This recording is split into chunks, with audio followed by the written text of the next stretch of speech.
are these cabinets? What are these lights? Where do you get these things? And how do you pose your figures? All that coming up next on this video called Displays for Dummies.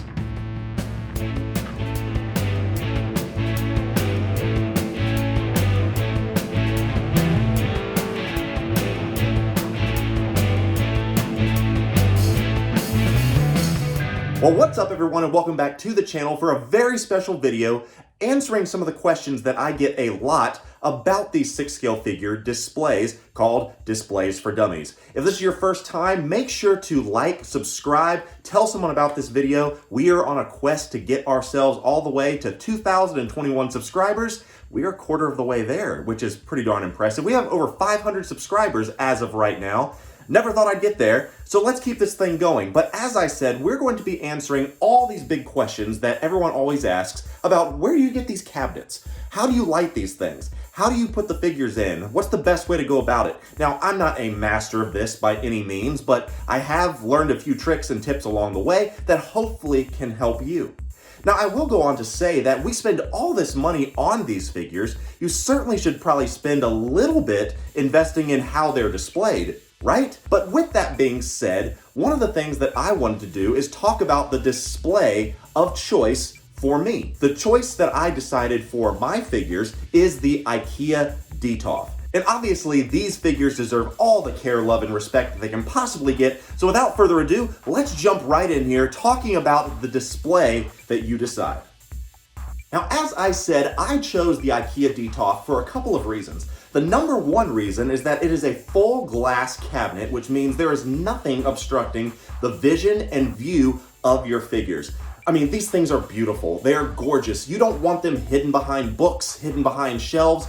You want them displayed in all their glory. And that's exactly what I set out to do with these glass IKEA DTOF cabinets. Now, I have 14 of these, and on average, you can put about 3 figures in per shelf. And we'll talk about that in just a few minutes about the best way to go about doing so. But I chose the IKEA DTOF because mainly it's very affordable. You would think if you're looking at these, these glass cabinets and, putting big expensive figures inside them, that it might be kind of costly. But, I'm located here in the United States, and I think $59.99 is what it comes up to per cabinet. Now, when you get 14 of them, that certainly adds up. But $59.99 for a display cabinet that's ultimately going to hold some of your prized possessions, I don't think is that bad of an idea.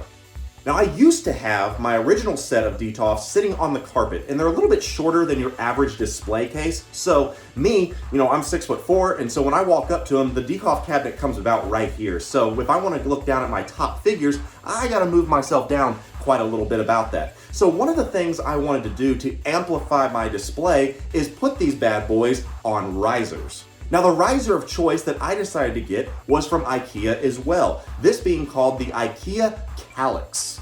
Now, this is just a simple shelving unit. It has 4 different spots that you can put on here, and as you can see, I added a couple helmets, I added a couple different things to kind of build out the bottom of the display, and it works great for hiding the wires for the lighting that you ultimately put in your display case, and I'll be sharing that with you here in just a quick second.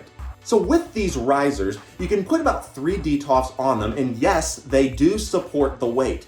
Now, it doesn't matter how cool your display is, if you can't see any of the figures, lighting is going to be one of the most important things in your display. Now, these make it very, very simple. Because of the shelving units that the DTOF has, it allows itself to be used with LED strip lights. And matter of fact, hold that thought, I have some of them right here. These are the very LED lights that I use for my DTOFs. Now, you can go and grab these from Home Depot. Once again, if you're in the States, that may work out for you. If not, all you need is LED strip lights. These are about 12 inches in length. You put 1 on the top, 1 on the bottom, and 2 on the middle of the shelves. I will show that to you here on how I wire them in just a second. But these will go for about $39.99. I like them because they can stick right onto the glass. They're very easy to get off if you do need to move them, but this is what I use, and you get a beautiful, beautiful display that is properly lit. Now, you may be wondering about the lighting that is sitting here at the top. Now, that is a different form of light, that being the Philips Hue strip lights. Now, originally in my collection room, I had the Mark I of my collection room, and I'd kind of put these strip lights inside some bookcases it didn't really look that great. It was very harsh. So I decided to use these as more of accent lights. So I have a Philips Hue light on the tops of these to give it a little bit more of a nice highlight that really kind of drives and pulls the room together. Now I have 4 different Philips Hue and they all work on your Wi-Fi network and you can control it all with your phone. Now I use Philips Hue for my toy photography. I put those in some can lights and make sure I can just adjust whatever type of light color that I want.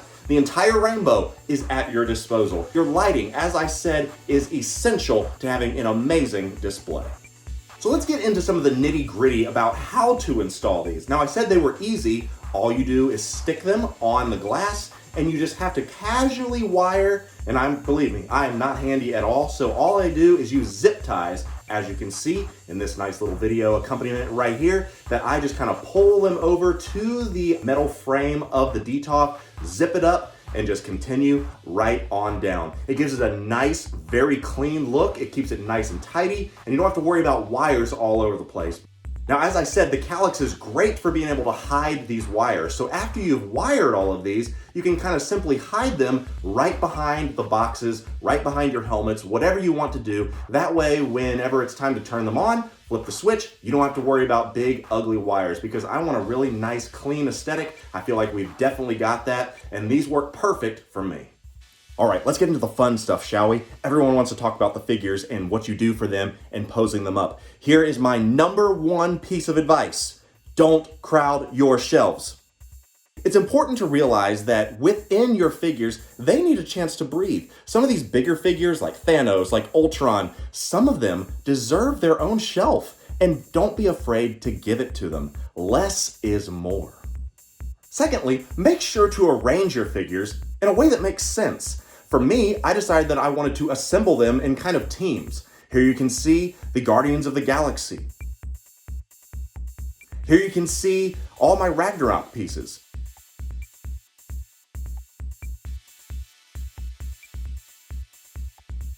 Here's the Rogue One shelf. Assemble them in a way that makes sense. Another thing so very important when you're assembling your figures inside there is to make sure to kind of stagger the heights a little bit. Whenever they are all together, it doesn't really look that great and it almost looks a little bit too uniform. Whenever you're designing or creating or anything like that, there's something beautiful about having a little bit of staggering to kind of jar the eye. Use the dynamic flight stand. Raise the figure up. Put the big figures in the back. As you can see here, we have Chewbacca in the back and 2 smaller figures up front. Never hide any of your figures behind another one, unless you really don't like it, and if that's the case, get rid of it. Make sure that you're giving the figures the respect that they deserve. And finally, our last piece of advice from me to you today is pose those things. If you're not going to pose them, just get statues. These guys are surprisingly versatile to be 1/6 figures and to be this expensive. I know some people are terrified to do that and they just want to leave them in the museum pose. That's not going to work for me. As I've said, I want them to feel like they're alive. They look so lifelike. Give them some life. And you don't have to be an extreme poser by any means. Sometimes a simple head nod or a shoulder tweak or an arm movement will give them so much life. Don't take an opportunity to just leave them in one pose. Change them up from time to time. You'll be surprised how much more fun you will have with your figures. Well, that's going to do it for us here today. Hopefully you learned something. Hopefully you got some tricks. Hopefully there's some things in here that, I can continue to do better. If you have some suggestions, make sure to let me know down in the comments below what it is that you're doing for your display. What type of display cabinets do you use? What is your go-to? What are some things that you may want to try in your next display? One of the things I'm most excited about is that, as I said, I'm constantly updating this collection, and the Collection Room Volume 4 will be coming soon. I do have a couple other pieces that are on their way in, so I'm waiting for those before I debut it, but I think you're gonna like what we have. We've showed you a couple different pieces behind the scenes today of some new figures that I'm excited about that have come in. Hopefully you've enjoyed those. But make sure to like and subscribe to this channel if you've not done so already. I appreciate your support. We are on our way to 2021 subscribers by the end of 2021. Make sure to share, make sure to like, comment, and we will see you in our next video.